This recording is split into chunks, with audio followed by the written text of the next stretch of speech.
Hi guys, welcome back to the channel, and in today's video we're going to be previewing game week 9 of the Premier League season. We've got two big games coming up this weekend. We've got the North London derby between Arsenal and Spurs, and we've also got the Manchester derby thrown in there on the Sunday. So yeah, we're going to have a chat about the fixtures, guys, and go through what I think is going to happen this coming weekend. Let's get into it. Right then, guys, here we go then. We're using the World Football website as we have in the past. We can see then here, guys, the game week 9 fixtures. We start off on the Saturday with a 12:30 kickoff. We've got Arsenal taking on Spurs at the Emirates. Of course, it's a derby game this, and quite a big one really. You know, both of them sat in that top three up to now. Obviously, Spurs unbeaten, Arsenal just with that one defeat, but it's Arsenal who sit top. So yeah, it could be a really interesting game this. I think it's going to be a really good one, to be fair. I'm gonna go. What am I gonna go with? It's a tough one because Conte, you know, they set up with that back five and they're really strong. And but Arsenal, of course, been in really good form, looking really good going forward. Good midfield performances. They look really strong. So yeah, it's a bit of a tough one to predict, really. I'm going to go for draw. I think they might cancel each other out a bit. Do you think they're both sort of a similar level to one another? And yeah, I think the game's going to sort of cancel one another out. I do think there'll be goals, though. A lot of attacking talent in both teams, and there usually is quite a few goals in these games. So I'm going to go with a 2-2 draw. I think it'll be a decent game, probably the best game of the week, to be fair. Just looking at all the rest of them. And yeah, I think there'll be an exciting one, this. And I'm going to go with a 2-2 draw. Next up then, 3 o'clock kickoff. We've got Bournemouth hosting Brentford. As we know, guys, Bournemouth are playing really well. You know, they had that 9-0 hiding earlier on in the season, but they sort of really recovered well from it. They've looked really strong. You know, we'll go to the last week's games. You know, they got a 1-1 draw away at Newcastle, and that's some going that for me for Bournemouth. And yeah, they'll be looking to build on it really. And you've got a chance, you know, a home game against Brentford, who, you know, they'll sort of be there or thereabouts in the bottom half with Bournemouth, you'd have thought. So they'll really want to go for that one. How did Brentford get on last week? Let's have a look. 2 weeks ago. Of course, they got battered at home to Arsenal. So yeah, they'll be sort of licking the wounds a bit, Brentford, going into this one.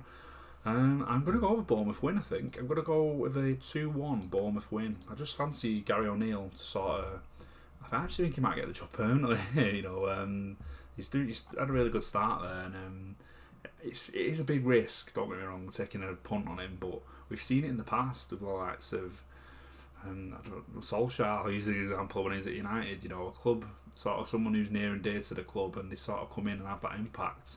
Gary O'Neill could do that at Bournemouth, and I think he might get the chance. You know, I think it'll be sort of a good financial move for him as well, because I don't think he'll be on the most lucrative deal if they bring him in. So I can see Gary O'Neill getting the job, and if he gets a result here especially. So yeah, I'm going to go with a Bournemouth win. Next up then, we've got Crystal Palace taking on Chelsea at Selhurst Park. Big tough test this for Potter, for me. You know, they got that, was it a draw they got? No, they didn't play game week 8. No, they've not played yet in the league. I think they had that cancellation against Liverpool. But yeah, they drew in Europe, it was, wasn't it? Against... I can't remember who it was now. It was someone not great though. But yeah, they drew, and it's a big test this for your first Premier League game. You know, you've had that international break, it can disrupt things a bit. A big test this going with Palace away. You know, they're a decent side. They've not had the greatest start. They've only got 1 win after 6, but you know, they'll be looking to sort of bounce back from their poor start. Chelsea, you know, they've had a poor start themselves. You know, just 3 wins out of 6. Bit of a poor start for them, really. I'm gonna go over 1-1 draw. I just think neither side can get the breakthrough, really, and I can't honestly say I fancy either team to win this game. So I'm gonna go with a draw, a 1-1 draw. I think Aubameyang might get a goal. Put that out there in the world, but yeah, I fancy Aubameyang to get a goal, but I don't think they'll get enough. They'll do enough to beat Palace for me.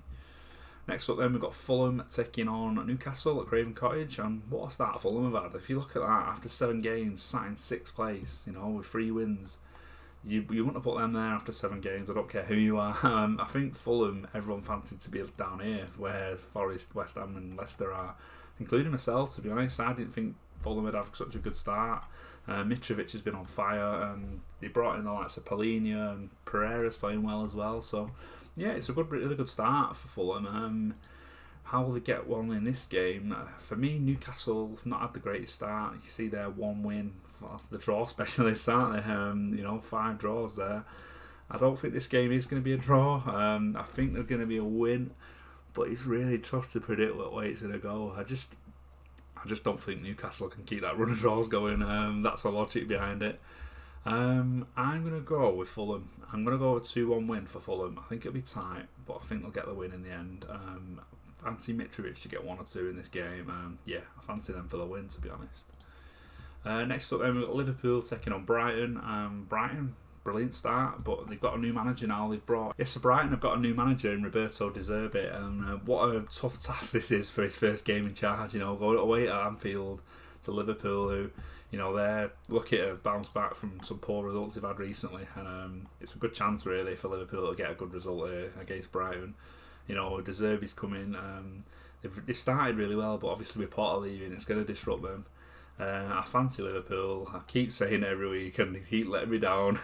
But yeah, I'm going to go with a Liverpool win. I'm going to go with a 2-0 win for Liverpool. I think they'll get over the line this one. It's weird, they never play brilliant football at the moment. I think it's all these midfield injuries they've got, it's sort of disrupting everything. And I think they can't really play to the max potential. So I'm going to go with a win. I'm going to go with a 2-0 win for Liverpool. I don't think they'll hammer them, but I think they'll get the win.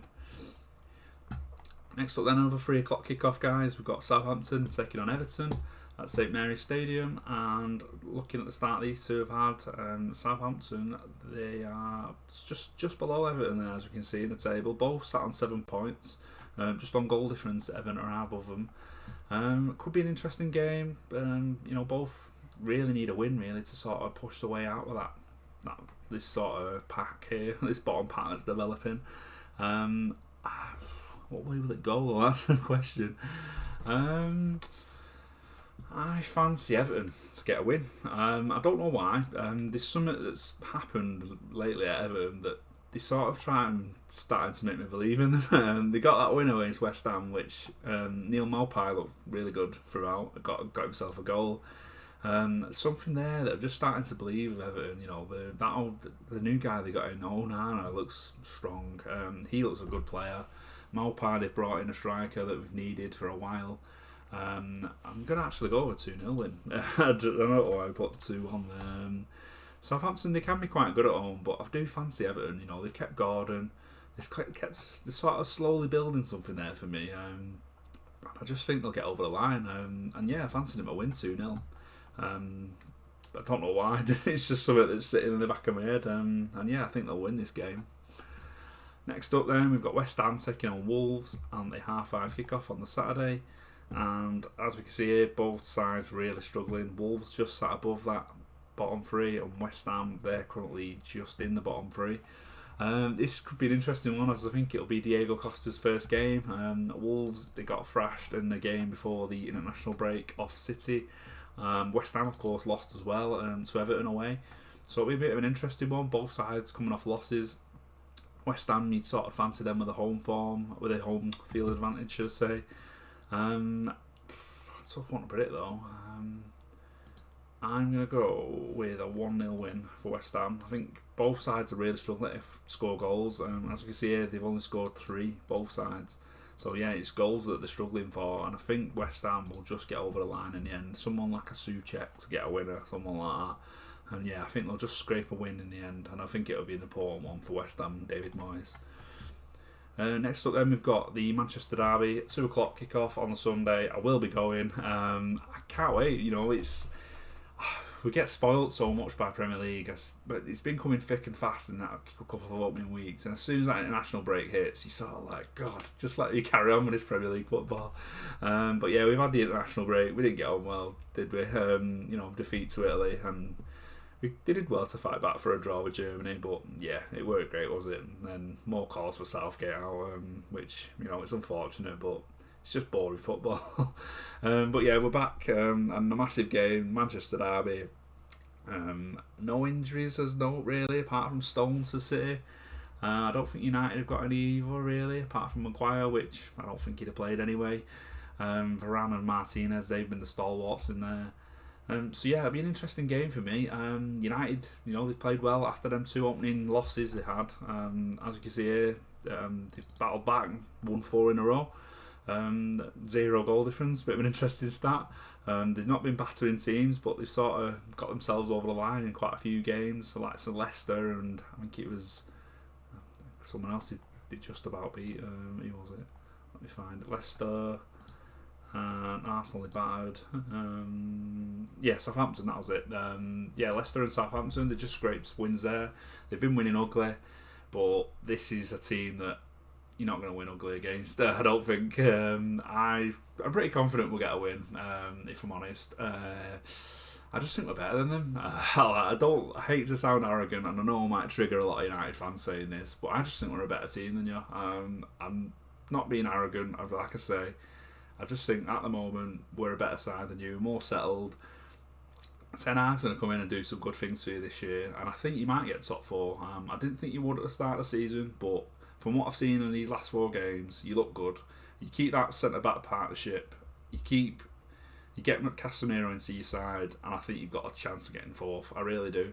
But yeah, I just don't think you're going to win away at the likes of us and Liverpool and maybe an Arsenal or a Spurs. I know you beat them at home, don't get me wrong, but I just think them away games, I think you might struggle a bit. I just don't think you're going to sort of be able to play Ten Hag football in this sort of game.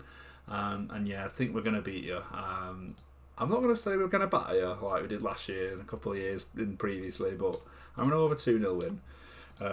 But yeah, I hope you're not too triggered by that, United fans. I'm going to go 2-0 win. I'm going to go Haaland to get 1. And yeah, De Bruyne for the other. Why not? But yeah, that's how I think the derby's going to go anyway. Next up then, the 4:30 kick-off on the Sunday. We got Leeds taking on Aston Villa at Ellen Road. If you look at the table, Leeds, pretty good start to the season really, neutral goal difference, 2-2-2. Fairly good start for Leeds.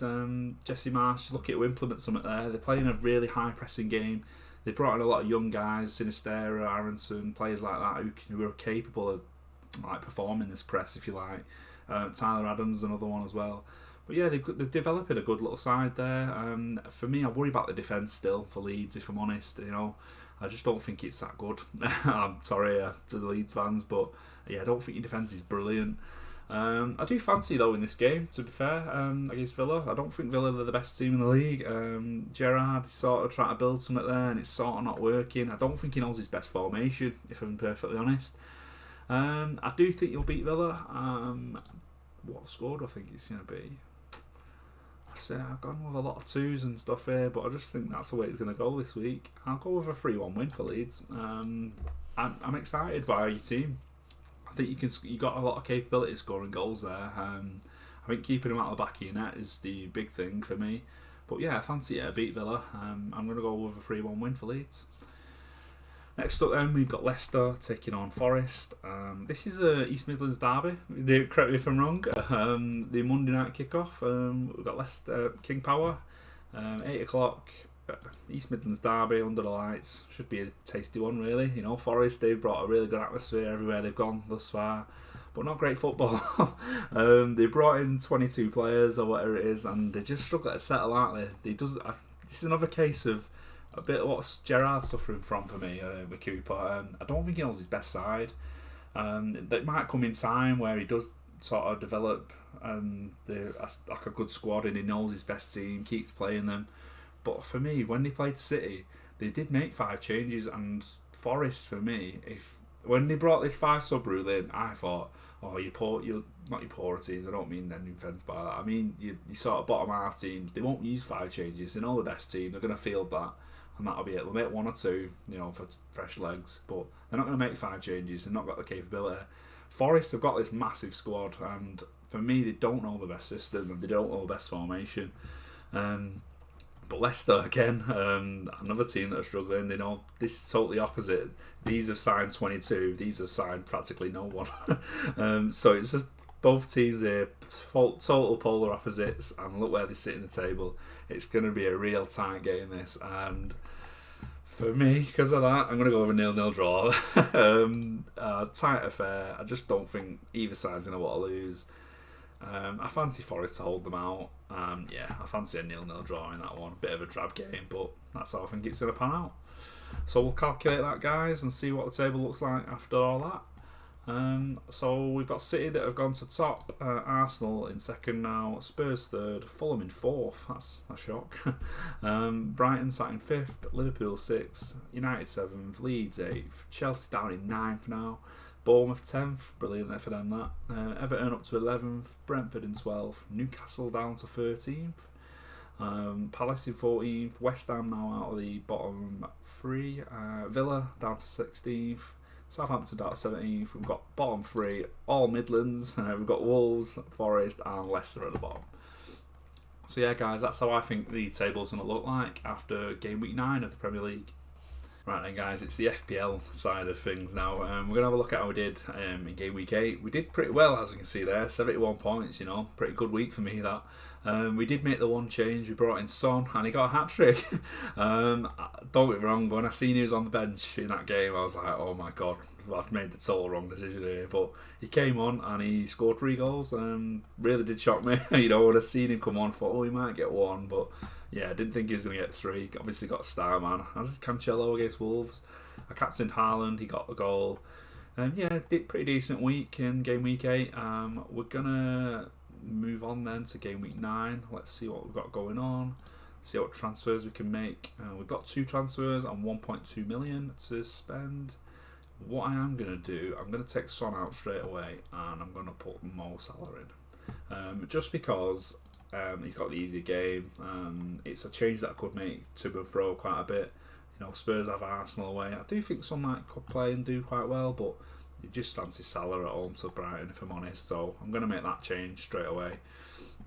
That leaves me with no money remaining though, which is a bit of a tricky one. I have got 1 change left, so I may look at sort of bringing someone in. Let's see what we can do. We can't really take them out. They're both playing quite well, to be fair. Mitrovic, Haaland, keeping them in. Anything I can do in the defence? Nothing really.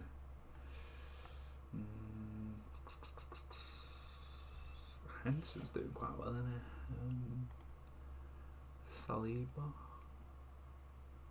I don't know if I can have both of these in. That's something that played on my mind in the last couple of weeks, because I think Perisic is sort of playing a bit here and everywhere, and he's not starting every week, and he's quite expensive for a defender, really. So that could be something to look at, really, to be honest. I'm thinking Kieran Trippier, you know, for the Perisic, just for the time being.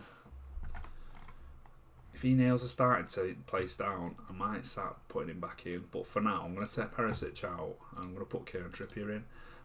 He takes free kicks, he takes corners. He'll get you a few assists. It sort of saves me 0.2 million as well. I'm going to make that change. So yeah, we've took out Son, put Salah in, and we've took out Perisic, and we've put Kieran Trippier in this week. And that's the changes I'm going to make. Let's see what we can do here. Just having a look at if I can make any subs out. I'm going to leave it as it is, I think, just because I think they'll do a lot more than these guys will, if that makes sense. Although Brentford away might be. I might take Reed out. No, I'll leave it how it is, I think. Yeah, I fancy all them to do alright. Royale could be questionable, but I'm more inclined to think they'll win. Keep that on the down low.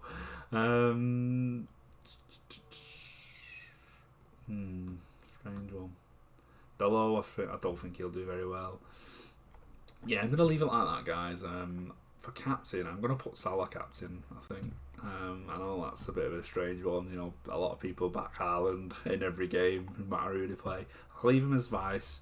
But yeah, I'm going to back Salah for my captain, I think. And yeah, that's the team, guys, going into game week 9. Let me know how you think I'll get on. Right then, guys, that's all for today's video. As always, guys, if you have enjoyed it, please drop a like on the video, subscribe to the channel if you're new, and as always, get involved in the comments, guys. Let me know what you think is going to happen in game week 9 of the Premier League. As always, thanks very much for watching, and I'll see you later.